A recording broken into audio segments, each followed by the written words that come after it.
साहेब, शासनाने दिलेलं आश्वासन न पाळल्यामुळे मनोज जरांगे पाटील पुन्हा उपोषणाला बसलेले, हा प्रश्न ऐरणीवर आलेला आहे. आपण हे आमदार म्हणून कसे पाहता याच्याकडे? असं आहे की या राज्यामध्ये, देशामध्ये तर आहेच, परंतु विशेष करून महाराष्ट्र राज्यामध्ये कुठल्याच समाजाला, कुठल्याही राजकीय पुढाऱ्यानं, कुठल्याही राजकीय पक्षानं तुम्ही माझ्या पक्षाला मदत करा, माझा पक्ष सत्तेवर आणा, मला सत्तेवर आणा आणि मग तुम्हाला मी आरक्षण देतो, अशा पद्धतीचे यापूर्वी आश्वासन देऊन कुठल्याच समाजाच्या लोकांच्या भावनेशी खेळण्याचं काम केलेलं नव्हतं. ते काम मी स्पष्टपणे सांगतो, भारतीय जनता पार्टीच्या वतीनं आणि विशेष करून देवेंद्र फडणवीसांनी हे काम खूप मोठ्या प्रमाणामध्ये महाराष्ट्रामध्ये केलं. आपल्याला आठवत असेल 2014 या सालाच्या पूर्वी ज्या वेळेला धनगर समाजाचं आरक्षण, म्हणजे त्यांना आरक्षण आहे परंतु त्यांना SC मध्ये त्या ठिकाणी कन्व्हर्शन पाहिजे होतं, कन्व्हर्ट करून पाहिजे म्हणून ते उपोषणाला बसले होते. त्यावेळेला देवेंद्र फडणवीस त्यांचं उपोषण सोडवायला गेले आणि त्यांनी असं सांगितलं की तुम्ही माझं सरकार सत्तेवर आणा, मी पहिल्या कॅबिनेटमध्ये मी तुम्हाला आरक्षण देतो. 5 वर्ष सत्तेतली गेली, आत्ता सत्तेमध्ये ते आहेत, परंतु धनगर समाजाच्या आरक्षणाचा प्रश्न सुटला नाही. OBC समाजाला सांगितलं की माझं सरकार पुन्हा आणा, उद्धव ठाकरेंचं सरकार घालवा, मी तुम्हाला 2 महिन्यामध्ये OBC मध्ये त्या ठिकाणी आरक्षण देतो, तुम्हाला निवडणुका घेतो. तेही झालं नाही. त्यांनी मराठा समाजाला असं सांगितलं की आघाडी सरकारनं, त्यावेळेला शिवसेना महाविकास आघाडी म्हणून नव्हती, काँग्रेस आणि राष्ट्रवादी काँग्रेस पक्षाची आघाडी होती, त्यांनी दिलेलं आरक्षण हे फसवं आहे, मी तुम्हाला टिकाऊ स्वरूपाचं आरक्षण देतो, माझं सरकार आणा. त्यांनी लिंगायत समाजाला देखील हेच सांगितलं आणि मराठा समाजाला देखील हेच सांगितलं. असं वेगवेगळ्या समाजाला त्यांच्या भावनेशी खेळून आणि त्यांच्या अडचणीचा राजकीय फायदा उठवून त्यांना त्यांच्या अपेक्षा वाढवण्याचं काम हे भारतीय जनता पार्टीच्या वतीनं झालं, विशेष करून देवेंद्र फडणवीसांच्या वतीनं झालं. आणि त्यांनाही माहीत होतं की आपण हे करू शकणार नाही, परंतु सत्ताच केवळ मिळवायची हा एक हेतू डोळ्यासमोर ठेवून त्यांनी लोकांच्या भावनेशी खेळ खेळलेले आहेत. त्यामुळं आज लोकांच्या भावनेचा उद्रेक झालेला आहे. 40 दिवसापूर्वी राज्याचे मुख्यमंत्री माननीय एकनाथराव शिंदे हे जरांगे पाटलांचं उपोषण सोडवण्याकरता स्वतः तिथे गेले आणि 40 दिवसाच्या आतमध्ये मी तुमच्या म्हणण्याप्रमाणे, तुमच्या मागणीप्रमाणे आरक्षण देतो, हे एकनाथराव शिंदेनी सांगितलं. त्यामुळं लोकांच्या भावनेशी हे लोक खेळतायत आणि सुरुवातीला लोकांना असं वाटतं की हे लोक काहीतरी आपल्याकरता करू शकतील, पण यांच्यावरचा आता विश्वास जसजसा उडायला लागलाय तसतसा प्रत्येक समाजामध्ये एक असंतोष उफाळून यायला लागलेला आहे. याला सर्वस्वी जबाबदार केंद्रातलं आणि राज्यातलं विद्यमान सरकार. आझाद मैदानावर मुख्यमंत्र्यांनी शपथ घेऊन सांगले महाराजांचे की आम्ही आरक्षण देणारच. कसे पाहता या विषयाकडे? असं आहे की मुख्यमंत्र्यांचा शब्द खरा झाला तर मला मनापासून आनंदच होईल, वाईट वाटायचं काहीच कारण नाहीये. याचं कारण असं आहे की थोडंसं आपण फक्त आणि फक्त सद्य परिस्थितीतला विषय आपण बघतो, मागचा विषय आपण इतिहास विसरून जातो. मला माहित आहे की 2014 साली काँग्रेस आणि राष्ट्रवादी काँग्रेसमध्ये मी स्वतः होतो. त्यावेळेला नारायण राणेंच्या अध्यक्षतेखाली समिती नेमली गेली. त्यांनी मराठा समाजाला 16% आरक्षण आणि मुस्लिम समाजाला 5% आरक्षण दिलं. त्यानंतर 2014ला देवेंद्र फडणवीसांचं सरकार आलं. आरक्षण कोणाच्या कारकिर्दीमध्ये गेलं? देवेंद्र फडणवीसांच्या कारकिर्दीमध्ये ते गेलं. 2014 साली नारायण राणे समितीनं दिलेल्या आरक्षणानुसार मराठा समाजातल्या काही लोकांना नोकऱ्या देखील मिळाल्या, शिक्षणामध्ये देखील त्यांना राखीव जागा मिळाल्या. त्यांचं मागणी काय? शिक्षणामध्ये आणि नोकऱ्यांमध्ये आम्हाला आरक्षण पाहिजे, आम्हाला राजकारणामध्ये आरक्षण नको आहे. तिथं ते आरक्षण त्यांनी त्यावेळेला मागासवर्गीय समिती स्थापन झालेली नाही असं कोर्टानं निष्कर्ष काढला आणि म्हणून ते आरक्षण तूर्त स्थगित केलं. परंतु 2018 ते 19 पर्यंत देवेंद्र फडणवीसांनी काही हालचाल केली नाही. एकच हालचाल केली की 5% आरक्षण जे मुस्लिम समाजाला दिलं गेलेलं होतं ते कोर्टानं मान्य केलं होतं, ते स्वीकारलं होतं मुस्लिम समाजाचं आरक्षण, पण धर्माच्या नावाखाली आम्ही आरक्षण देणार नाही असं सांगितलं आणि त्यांचं आरक्षण फेटाळलं. त्याच वेळेला मराठा समाजाला कोर्ट कचेरीमध्ये गुंतवण्याचं काम हे भारतीय जनता पार्टीच्या सरकारनं केलं. मी नारायण राणेंचं देखील मराठा समाजातल्या आरक्षणासंदर्भातलं भाषण बारकाईनं ऐकलेलं आहे. तदनंतर चंद्रकांत दादा पाटील बीजेपीचे त्यांच्या अध्यक्षतेखालचं पण भाषण आणि त्यांचे विचार बारकाईनं ऐकलेले आहेत. आणि ज्या उद्धवसाहेब ठाकरेंना दोष दिला जातो त्या उद्धवसाहेब ठाकरेंच्या कारकिर्दीमध्ये हे आरक्षण गेलेलं नाही. आम्ही टिकाऊ स्वरूपाचं आरक्षण दिलंय, टिकाऊ स्वरूपाचं आरक्षण दिलं असा डांगोरा पिटला गेला आणि ते आरक्षण देवेंद्र फडणवीसांच्याच कारकिर्दीमध्ये गेलेलं आहे. उद्धव साहेबांच्या कारकिर्दीमध्ये माजी मुख्यमंत्री अशोकराव चव्हाण यांनी ज्या अभ्यासपूर्णरित्या या मराठा समाजाला आरक्षण मिळण्याकरता म्हणून जी मांडणी केली होती ती मांडणी एकदा सर्वांनी समजून घ्या. ती मांडणी, त्यांचे विचार, त्यांची भाषणं आणि त्यांनी कायद्यातले मांडलेले बारकावे याचं एकदा वाचन करा. देवेंद्र फडणवीसांचं एकदा वाचन करा. आपल्या चंद्रकांत दादा पाटलांच्या समितीचं एकदा वाचन करा. नारायण राणेंच्या समितीचं एकदा वाचन करा. आणि मग महाराष्ट्राला नक्की कळेल की टिकाऊ स्वरूपाचं आरक्षण हे तात्कालीन मुख्यमंत्री माननीय उद्धवसाहेब ठाकरे आणि महाविकास आघाडीच देऊ शकत होती. पण दुर्दैवानं त्याच वेळेला त्यांचं सरकार पाडलं गेलं आणि आज या सगळ्या समाजाच्या बरोबर मराठा समाजाच्या आरक्षणाचा खेळखंडोबा हा विद्यमान सरकार एकनाथराव शिंदे आणि विशेष करून देवेंद्र फडणवीस हे दोघे करतायत. त्यामुळे छत्रपतींसमोर शपथ घेऊन जर त्यांची पूर्तता झाली तर मला मनापासून आनंद होईल. पण तुमच्या मते मराठा समाजाला आरक्षण देण्याची मानसिकता देवेंद्र फडणवीसांची नाहीच आहे का? असं आहे की जरांगे पाटलांचं आरक्षण जेव्हा उपोषण झालं, मला वाटतं 30-32 दिवस उपोषण चाललं. सगळ्या पक्षाचे सगळे नेते तिथं जाऊन आले. देवेंद्र फडणवीसांच्याकडे ग्रह खातं आहे. बेछूट लाठीमार, गोळीबार, लोकांना त्या ठिकाणी गुरासारखं मारणं हे कोणाच्या कारकिर्दीत झालं? अशा पद्धतीचा एका मोठ्या संयमानं चाललेल्या मोर्चामध्ये ज्या मराठा समाजाचे 10 लाखाचे, 20 लाखाचे, 25 लाखाचे रस्त्यावर मोर्चे निघाले, पण एक साधी कोणाला त्यांनी कागदाचा कपटा सुद्धा रस्त्यावर टाकला नाही किंवा पोलिसाची गरज सुद्धा भासली नाही. ज्याचा गिनीज बुक ऑफ वर्ल्ड याच्यामध्ये नोंद झाली शिस्तबद्ध मोर्चे म्हणून. ते असे व्हायलन्स कसे झाले? ते असे बेकाबू कसे झाले? त्यांच्यावर लाठीचार्ज का केला गेला? पोलिसांनी सांगितलं आम्ही तुम्हाला काही करत नाही सांगितलं आणि 15-20 मिनिटात पोलीस मागे येतात नाही लाठीचार्ज करतात. त्यांना कुणी सांगितलेलं आहे लाठीचार्ज करायला?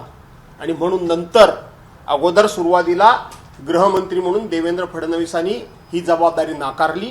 नंतर ती जबाबदारी स्वतःवर घेतली, माफी मागितली, सगळ्या ठिकाणी गेले. परंतु मराठा समाजाच्या आरक्षणाच्या ठिकाणी देवेंद्र फडणवीस गेलेत का? मुख्यमंत्री एकनाथ शिंदे असले तरी मी जबाबदारीनं बोलतो. एका राज्याच्या मुख्यमंत्र्याबद्दल काय बोलावं ह्याचं मला पूर्ण भान आहे.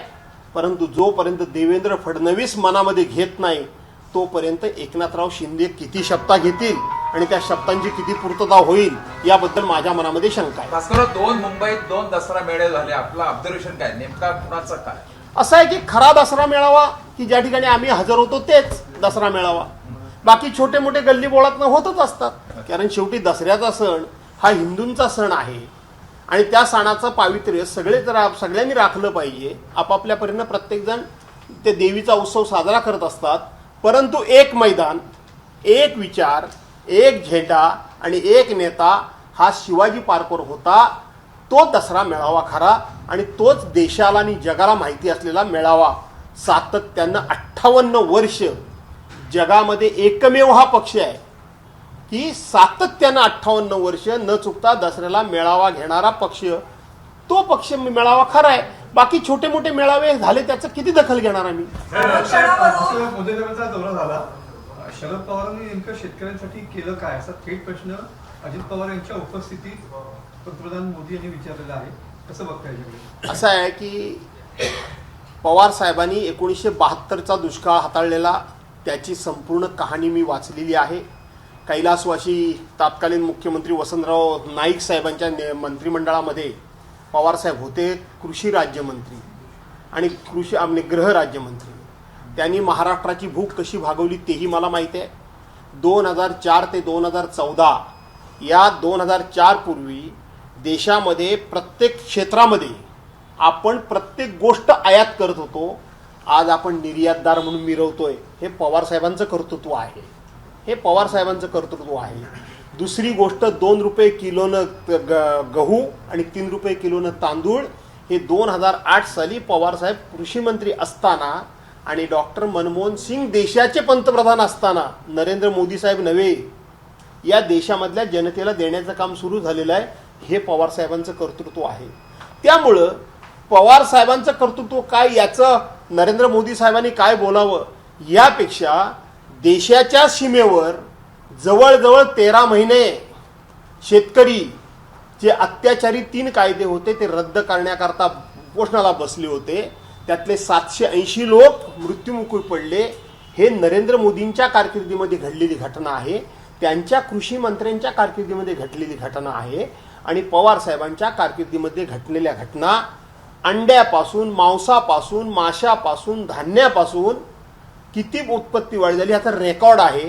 त्यामुळं ते रेकॉर्ड वाचायला कदाचित देशाच्या पंतप्रधानांना वेळ नसेल, तर मी काही त्यावर भाष्य करू इच्छित नाही. परंतु डॉक्टर पवार साहेबांच्या कारकिर्दीमध्ये शेतकऱ्यांना चांगले दिवस आले होते एवढं नक्की. आमदार आपण विधानसभा अध्यक्ष तारीख पे तारीख देत आहेत, नेमकं काय? मी पहिल्या दिवशी सांगितलेलं आहे, ते मी पुन्हा एकदा सांगतो की या अध्यक्षांकडून कुठल्याही प्रकारची अपेक्षा बाळगू नका. मी माझ्या पक्षामध्ये आणि मी माझ्या भाषणामध्ये सुद्धा सांगितलेलं आहे, आपल्याला शेवटचं न्यायालय हे जनतेचं न्यायालय आहे. त्या जनतेच्या न्यायालयामध्येच जाऊन आपण जनता जनार्दनाला न्यायमूर्ती मानून आपल्यावर अन्याय झालेलाच आहे तिथं आपण न्याय मागूया. यांच्याकडून न्याय मिळण्याची अपेक्षा नाही. मी स्पष्टपणे सांगतो. काय झालं निवडणूक आयोगाचं? निवडणूक आयोगाने निर्णय काय दिला? पक्ष कोणाचा? 19 जून 1966 साली हिंदू हृदय सम्राट शिवसेना प्रमुखांनी स्थापन केलेला पक्ष बंडखोर गटाला उचलून डायरेक्ट दिला जातो, निशाणी दिली जाते. जगाच्या इतिहासामध्ये असं कधी घडलं नाही. जगाच्या इतिहासामध्ये यापूर्वी अनेक पक्ष असे फुटलेले आहेत, परंतु बंडखोर गटाला पक्ष आणि निशाणी देण्याचं काम जगाच्या इतिहासामध्ये कधी घडलं नाही. ते इथं घडतंय. काय झालं? निवडणूक आयोगाची नेमणूक करण्याकरता म्हणून 3 सदस्यीय समिती असते. त्याच्यामध्ये देशाचे पंतप्रधान असतात, राष्ट्रपती असतात आणि सर्वोच्च न्यायालयाचे न्यायमूर्ती असतात. न्यायमूर्तींनी काही निरीक्षण नोंदवली, कायदा करून आपल्याला कळत नाही, कायदा करून न्यायमूर्तींना त्या कमिटीतून हटवण्यात आलं. काय चाललंय काय देशामध्ये? काय चाललंय? मी कालच्या शिवाजी पार्कच्या सभेमध्ये थोडंसं विस्तारानं मला सांगता आलं नाही. 26 सप्टेंबर 2023ला या सरकारनं एक जबरदस्त अशा प्रकारचे GR काढलाय, सर्क्युलर काढले, ऑर्डर काढली आहे. काय काढले? तर कॅग ही जी संस्था आहे, कॅग ही संस्था म्हणजे काय? महालेखापाल त्याला म्हणतात. काय आहे की आपल्या देशामध्ये देशाच्या किंवा राज्यांच्या तिजोरीमध्ये येणारा प्रत्येक रुपया हा कुठे गेला, कसा गेला, योग्य गेला की अयोग्य गेला, त्याचं मूल्यमापन करणारी ही केंद्रीय संस्था आहे. की जी संस्था माझं चुकत नसेल तर आता माझ्यासमोर तो कागद नाहीये, 1948 साली स्थापन झाली.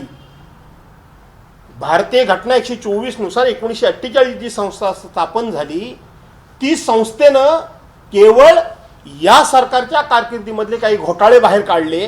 आपल्याला आठवत असेल मागच्या वेळेला गेल्या महिन्यात झालं, म्हणून ती त्या संस्थाच बंद करून टाकली, तिचं कामच ठप्प करून टाकलं. अरे या देशामध्ये काय चाललंय तरी काय? तो विषय मला विस्तारानं मांडता आला नाही. आणि म्हणून मी तुम्हाला सांगतो की हे सगळे जे चाललेलं आहे यांच्याकडून न्याय मिळण्याची कुठलीही अपेक्षा धरण्यात काहीही अर्थ नाही. शेवटचा अपेक्षा म्हणून नक्कीच सुप्रीम कोर्टाचे सर्वोच्च न्यायालय माननीय न्यायमूर्ती चंद्रचूड साहेबांकडून आहे, परंतु विधानसभेचे अध्यक्षांकडून काडी मात्र अपेक्षा ठेवण्यात अर्थ नाही. हुकुमशाही चालू आहे झालेलीच आहे. 1976 साली कैलासवासी माजी पंतप्रधान इंदिरा गांधींनी त्यावेळेला आणीबाणी लावली, पण 2 वर्षामध्ये निवडणूक घेतली. त्यांनी निवडणुकीला सामोरं जायचं धाडस दाखवलं. आज 9 वर्ष या देशामध्ये आणीबाणी सुरू आहे. तुम्ही पत्रकार आहात, तुम्ही ठीक आहे, तुम्हाला किती पर्यंत तुम्ही लिहू शकता ह्याचं तुम्हाला मर्यादा आहे, किती काय काय मुद्दे दाखवायचे तुम्हाला मर्यादा आहेत. मला तुम्ही सगळे बरेच जण दाखवता, पण जेव्हा मी बोलत असतो त्यावेळेला मुख्य चॅनल ज्याला काय म्हणता तुम्ही, ती एअर काय युट्यूबवरच मी जास्त असतो. माझा मुद्दा सोडा, मी छोटा माणूस आहे, पण या देशातले मोठमोठे विचारवंत, मोठमोठे लेखक, वाचक, पत्रकार यांना दाबलं, बाहेर काढलं. त्यांना त्या चॅनलवरून बाहेर काढून टाकलं. देशाच्या पंतप्रधानांनी 2014 नंतर खुलेआमपणे एखादी घेतलेली प्रेस कॉन्फरन्स मला दाखवा. का? शेवटी पत्रकार असतील म्हणजे ते आमच्या बाजूने बोलतात म्हणून नाही, तर ते जनतेचा आवाज आहे, जनतेच्या भावना बोलू शकतात. ज्या जनतेला सरळ बोलता येत नाही ते जनतेचा आवाज म्हणून चूक असेल बरोबर असेल खुलासा केला पाहिजे. आणि म्हणून तिथं सगळ्यांचीच गळचेपी आहे. त्यामुळं हुकुमशाही सोडा, धड हुकुमशाही पण नाही आणि धड लोकशाही पण नाही. अशा अवस्थेमध्ये केवळ आज कोणतरी म्हटलं की देशाचे पंतप्रधान इथे येऊन बोलले, मी परवा कुठेतरी बोललो त्याच्यावर माझ्यावर प्रकट टीका झाली की ज्या राज्यामध्ये निवडणुका लवकर होऊ घातलेल्या असतात त्या ठिकाणी देशाचे पंतप्रधान येतात. 2021 साली आमच्या देशामध्ये महापूर झाला, पंतप्रधान आले, राज्यामध्ये महापूर झाला आले. कोल्हापूरमध्ये 2020 साली महापूर झाला, देशाचे पंतप्रधान आले, कधीच आले नाहीत. पण निवडणुका जवळ आल्या की देशाचे पंतप्रधान येतात. आणि म्हणून ते आता प्रधानमंत्री जरी असले आपल्याला वाटत असले तरी मला वाटतात ते प्रधानमंत्री म्हणून नाही तर प्रचार मंत्री म्हणूनच काम करतात. राजकीय घडामोडी पाहता भास्करराव 2024 देशाचा आणि विशेष करून महाराष्ट्राचा मूड काय असेल? मी स्पष्टपणे सांगतो, मी देशाचा मूड बऱ्यापैकी बघतोय. मी महाराष्ट्रामध्ये फिरतोय, मला बऱ्यापैकी प्रसिद्धी मिळते, पण मी प्रसिद्धीपासून स्वतःच दूर असतो. मी कधी स्वतः प्रयत्न करतच नाही. खरं सांगायला गेलं तर पूर्णपणे सर्वसामान्य माणसाचा मनामधला निश्चय झालेला आहे की 2024 साली जर लोकशाही वाचवायची असेल, संघराज्य पद्धती म्हणजे जे छोटे छोटे देश आपल्या देशाची रचना काय आहे, संघराज्य पद्धती.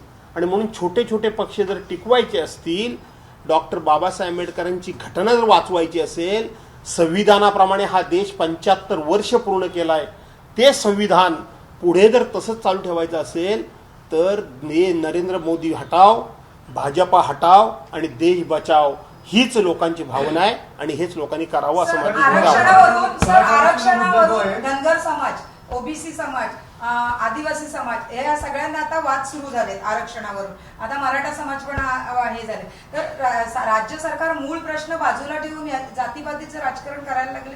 असं आहे की राज्य सरकार असेल ना तर केंद्र सरकार असेल, भारतीय जनता पार्टी सत्तेवर आली, सत्तेवर येण्यापूर्वी या देशामध्ये 60 वर्षात काहीच झालं नाही. आणि जवाहरलाल नेहरू, गांधी घराणं यांच्यावर टीका करण्याच्या पलीकडे काहीही झालेलं नाही. टीका करून त्यांनी सत्ता मिळवली. तुम्ही सगळा मला आलेख सांगा की गेल्या 9 वर्षामध्ये त्यांनी केलेल्या भरीव कामावर ते चर्चा करतात का, ते भाषण करतात का? तर आजही गांधी आणि नेहरू घराण्यावर टीका, काँग्रेस पक्षावर टीका, घराणेशाहीवर टीका. अरे काय चाललंय काय? माझ्यासारखा एक सामान्य आमदार, जिथे जिथे मला लोकांनी निवडून दिलं, एकदा निवडून गेल्यानंतर मी माझ्या पूर्वीच्या सहकार्यावर म्हणण्यापेक्षा पूर्वी जिथे कोण लोकप्रतिनिधी होता त्याच्यावर काडीची टीका केलेली नाही. माझी भावना काय असते की त्यांनी बरं केलं की वाईट केलं त्याचं मूल्यमापन लोकशाही मार्गाने जनतेनं केलेलं आहे. लोकांनी आता मला निवडून दिलेलं आहे, मी माझी कामं सांगितली पाहिजे, मी काय केलं ते बोललं पाहिजे. दुसऱ्यावर टीका करून मी कसा चांगला हे सांगण्यापेक्षा मी काय केलं ते लोकांसमोर ठेवलं पाहिजे आणि लोकांना त्यांच्या सत्सक विवेक बुद्धीला आव्हान केलं पाहिजे की मी हे केलंय, आता विचार तुम्ही करा. भास्करराव उभाटामध्ये इन्कमिंग मोठ्या प्रमाणात चालू आहे, या मागचं कारण काय? असं आहे की उभाटाचे नेते उद्धवसाहेब ठाकरे यांना एक सर्वसामान्य, साळस, प्रामाणिक आणि सरळ मार्गी नेता असं लोकांचा ठाम विश्वास झालेला आहे. राजकारणामध्ये जरी ते असले तरी त्याच्यामध्ये जे राजकारणामधले जे छक्के पंजेपणा लागतात, जी काय राजकारणामधली, आता शब्द मी तो वापरणं बरं नाही, परंतु जे काय बरं वाईट करावं लागतं तो माणूस तो करत नाही. एक आणि सगळ्यात महत्त्वाचं म्हणजे मला असं वाटतं की नियतीनंच उद्धव साहेबांना मुख्यमंत्री व्हायचं नव्हतं तरी नियतीनंच त्यांना मुख्यमंत्री केलं. तुम्ही आठवण करा, 2020 साली जगाबरोबर आपल्या राज्यामध्ये कोरोनाचं संकट आलं, बरोबर आहे.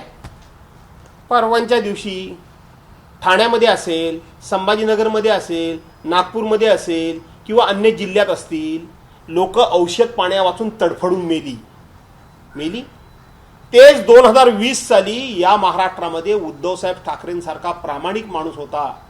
माझं कुटुंब, माझं जबाबदारी म्हणजे माझा पक्ष नव्हे, माझी जात नव्हे, माझा धर्म नव्हे, माझे कुटुंब म्हणजे संपूर्ण या महाराष्ट्र, आणि या महाराष्ट्रामध्ये राहणाऱ्या सगळ्या जाती धर्माचा पक्षाचा पंथाचा नागरिक, तो माझं कुटुंब, या भावनेनं त्या माणसांनी सर्वांना समान न्यायानं उपचार दिले. समान न्यायानं त्यांनी प्रत्येकाला त्या ठिकाणी मदत केली. काय चाललं होतं? सुजय विखे पाटील त्यांनी स्वतंत्र रेमडेसिवीरची इंजेक्शन आणली, बघितलीत की नाही तुम्ही? काय झालं होतं गुजरातमध्ये? त्या ठिकाणी ट्रकच्या ट्रक भरून कंटेनरच्या कंटेनर भरून औषधं चालली होती. त्यांना पोलिसांनी पकडलं. त्यांना वाचवण्याकरता रात्री 2:30 वाजता देवेंद्र फडणवीस आणि प्रवीण दरेकर हे राज्याचे वरच्या आणि खालच्या सभागृहाचे विरोधी पक्षनेते त्यांना सोडवायला गेले होते. उद्धव साहेबांनी असं नाही केलं. काय काय मेडिकल स्टोअरमध्ये भाजपाचं कार्ड दाखवा आणि औषधं घेऊन जा, असा प्रकार त्यावेळेला घडला होता. आपल्या हे लक्षात राहत नाही आणि आमच्याकडून पाहिजे तेवढा याचा प्रतिवाद केला जात नाही. आणि प्रतिवाद करायला भाजपाची मंडळी किशोर संधी देत नाही. एक रोज नवीन आरोप करायचा, रोज नवीन आरोप करायचा. मी माझ्या सहकार्यांना सांगतो, अरे त्यांच्या आरोपांचा कशाला खुलासे करता? खुलासे करण्याची गरज नाही.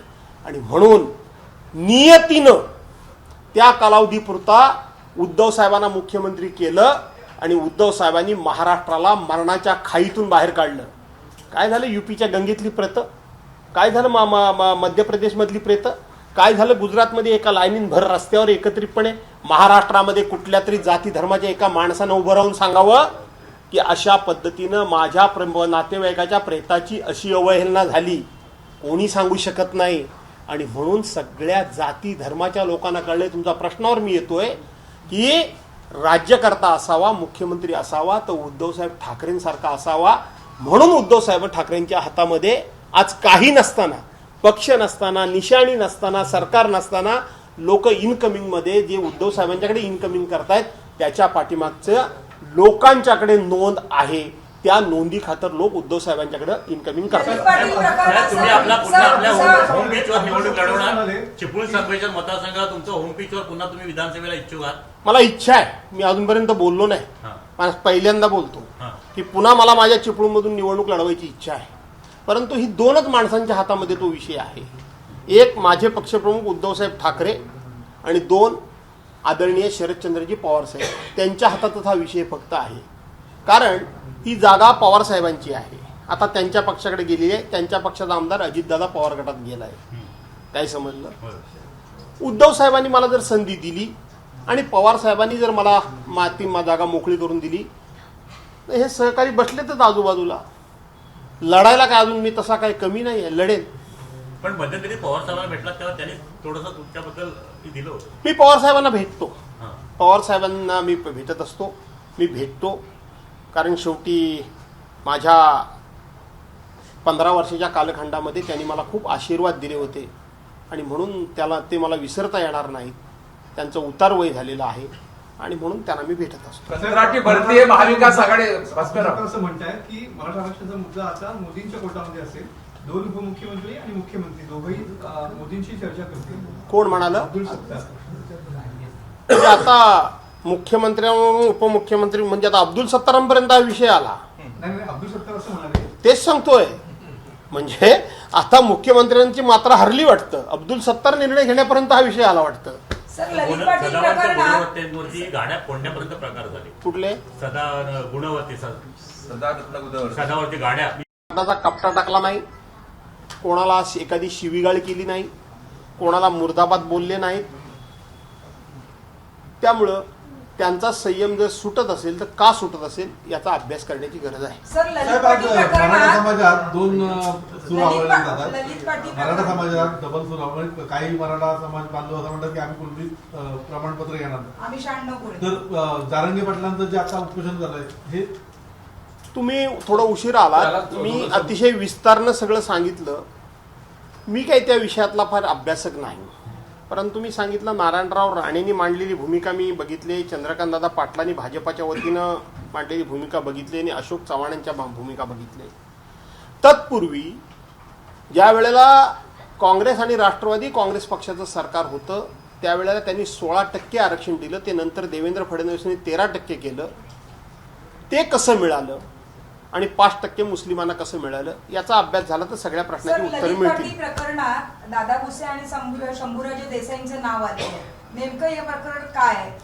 मला ललित पाटील काय प्रकार माहीत नाही, त्यामुळे मी भाष्य करणं उचित नाही. साहेब, कंत्राटी भरती हा महाविकास आघाडीचं पाप आहे आणि मी ते रद्द करून असं फडणवीस म्हणाले.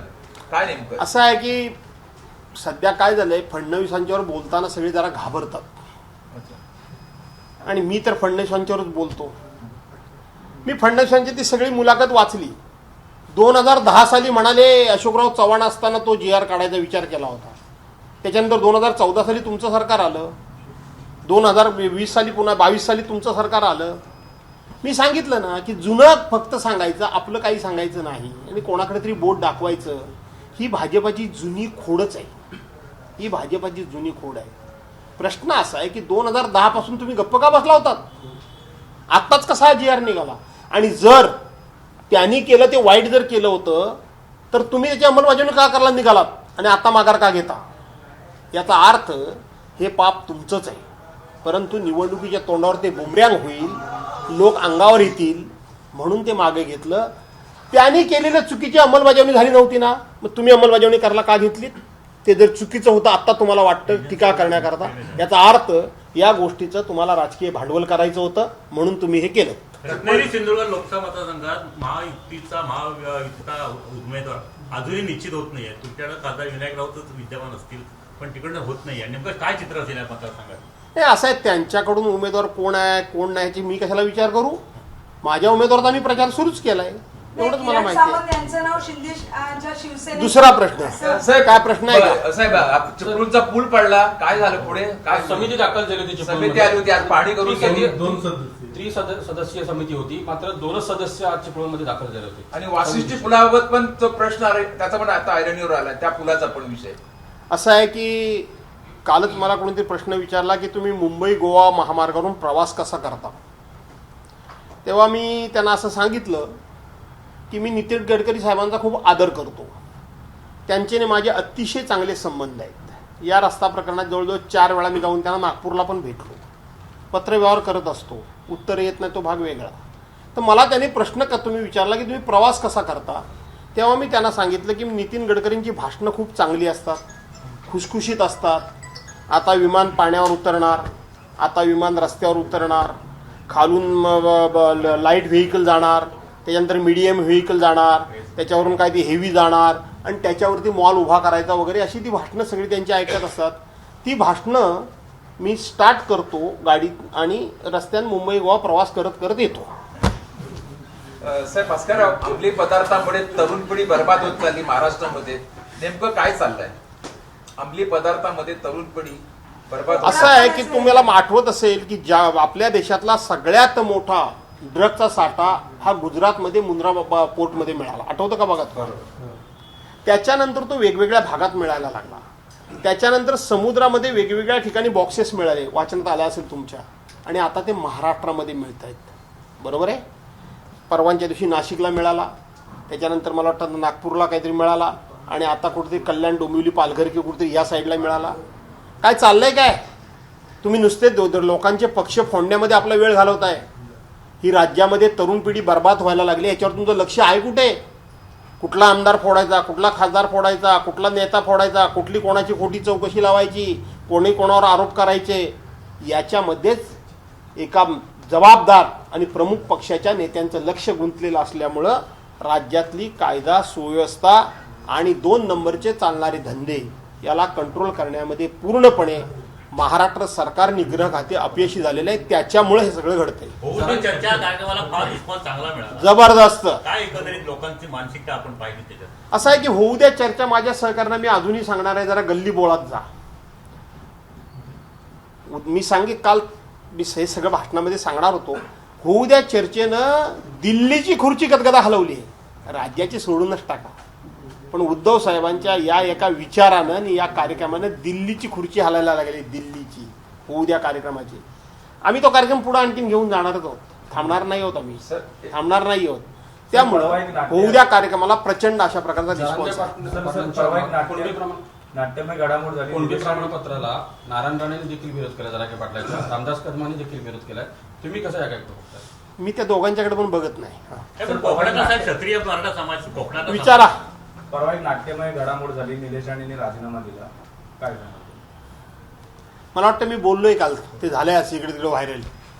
भास्करराव येत्या काही महिन्याभरामध्ये असं आहे की भास्करराव कोणतरी गावातला एखादा ग्रामपंचायत सदस्य कधीतरी राजीनामा देतो, कोणतरी एखादा आमचा शाखा प्रमुख देतो, कोणतरी देतो. किती जणांची दखल घ्यायची आम्ही? भास्करराव येत्या काही महिन्यामध्ये उद्धवजी की आदित्यजी रत्नागिरी दौऱ्यावर कोकणात वगैरे येण्याची शक्यता आहे का? जरूर आम्ही आणणार आहोत. कधी अंदाज कुठल्या? अंदाज थोडासा आता कापणी लोकांची आहे, ती भात कापणी झाली लोकांची, यंदा पीक पाणी चांगलं यावं अशी अपेक्षा आमची आहे. ती भात कापणी वगैरे झाली की आम्ही आणू. परंतु आम्हाला असं वाटतं की त्यांनी जास्त कोकणात लक्ष घालण्यापेक्षा त्यांनी आता कोकणाला, आम्हाला पूर्वी बघा आपल्या रत्नागिरी जिल्ह्याला 3 बाळासाहेबांच्या कारकिर्दीमध्ये जे 13 नेते होते त्याच्यामधले 3 एकट्या रत्नागिरी जिल्ह्यातले होते, सिंधुदुर्गातले 1 होते. आता सिंधुदुर्गातले विनायक राऊत एक नेते झालेले आहेत, वामनराव म्हाडके, पूर्वी वामनराव महाडिक असायचे, बरोबर आहे की नाही. आमच्या वेळेला 4 होते, मधुकरराव सरपोतदार होते, सुभाषराव देसाई आहेत, दत्ताजी नलावडे होते, दत्ताजी साळवी होते, परंतु आज आनंद गीते आहेत, परत आमचे मी स्वतः झालोय आणि तिकडे ह्याच्यामध्ये पण म्हणजे अनिल परब वगैरे पण सिंधुदुर्गातले आहेत. त्यामुळे कोकणाला पुन्हा वेटेज मिळालंय. त्यामुळे आमची जेव्हा आम्हाला अशी पदं मिळतात तेव्हा आमची जबाबदारी वाढते. ही पदं फक्त शोची असता कामा नये.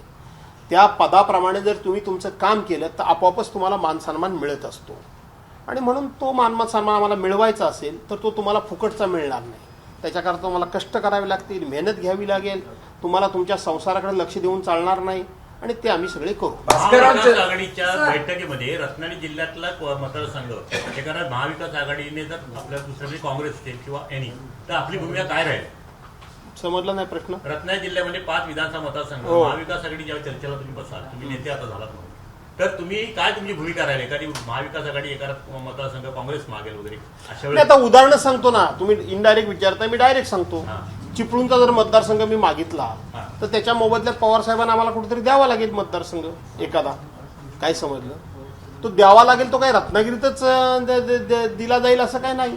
एखाद्या ठिकाणी त्यांचं वर्चस्व आहे, तिथं आमचा माणूस थोडा कमकुवत असेल तिथे आम्ही देऊ, विचार करू, काय अडचण नाही. पण चिपळूण गुहागर सेना लढवणार ना? असं नाही म्हणता ना, गुहागर 100% सेना लढवेल. हा. चिपळूण नाही मी सांगू शकत. मी म्हटलं तुम्ही लढवाल का म्हणून मी सांगितलं, माझी इच्छा आहे, निर्णय त्यांनी राजापूर घ्यावा. मतदारसंघात अविनाश लाड काँग्रेसचे जे जिल्हाध्यक्ष आहेत ते 5000 मताने कमी पडले होते. तो काँग्रेसची मागणी आहे की आम्हाला तो मतदारसंघ द्यावा, अशी काँग्रेसने मागणी केली. तो मिळू शकतो का काँग्रेसला? असं आहे की ते वरच्या कमिटीमध्ये बोललं जातं, खालच्या कमिटीमध्ये कोणीतरी मागणी करून ते होत नसतं. त्यामुळे वरच्या कमिटीमध्ये तसा कुठेही विचार झालेला किंवा चर्चेला विषय आलेला नाही. मी वरच्या कमिटीत बसतो. भास्करराव रत्नागिरी दौरे वाढले तुमच्या हल्ली, काय अर्थ काढायचा यातला? थोडे कमी आहेत असं आमच्या प्रमोद शेरेंचं म्हणणं आहे. मी अधिक वाढवावे. काय प्रमोदजी बरोबर आहे का नाही? विचारा. पण त्यामागचं कारण काय? हा, अजून समजा वाढवला सांगले प्रमोशन, तर त्यामागचं कारण त्याचं कारण असं आहे की मी 5 इथले आमदार हे उद्धव बाळासाहेब ठाकरेंची निवडून यावे ही माझी मनोमन इच्छा आहे. त्याच्याकरता लागतील ते कष्ट मी करायला तयार आहे. परंतु हे मी एकट्याने म्हणून चालणं होणार नाही. त्याला सहकार्यांची साथ पाहिजे आणि ते साथ द्यायला तयार आहे. त्यामुळे त्यांचं म्हणणं तुम्ही इकडे पण या. रत्नागिरी विधानसभा मतदारसंघात नेतृत्व करायला शिवसेनेचे कोण आहेत? म्हणजे तुम्ही जसं चिपळूण किंवा आजूबाजूच्या तालुक्यात करता तसं रत्नागिरी विधानसभा मतदारसंघात कोण आहे? या वेळेला असं आहे की उद्धव साहेब ज्याला शेंदूर लावतील तो देव होईल. रत्नागिरी सिंधुदुर्ग मतदारसंघात तुम्हाला कुठल्या मतदारसंघात 5 पैकी अधिक मेहनत घ्यावी लागेल? का तुम्ही रत्नागिरी सिंधुदुर्ग दोन्ही जिल्ह्यामध्ये प्रवास करता, दौरे करता, हे 5 विधानसभा मतदारसंघ आहेत, त्यामुळे तुम्हाला अधिक ताकद कुठल्या मतदारसंघात लावावी लागेल की जेणेकरून तिथं आपल्याला थोडंसं अधिक लक्ष टाकायला लागेल? मला खेड, दापोली, मंडणगड संपूर्ण मी पिंजून काढलेला आहे, कारण तिथल्या संजयराव कदमांना निवडून आणण्याची जबाबदारी माझीच आहे. गुहागर मतदारसंघ हा मला पूर्णपणे माहितीच आहे. राजापूरला विद्यमान आमदार आमचे राजन साळवी असल्यामुळे चिंता नाही. रत्नागिरी सुद्धा हा शिवसेनेचाच मतदारसंघ आहे, तिथेही काही चिंता नाही.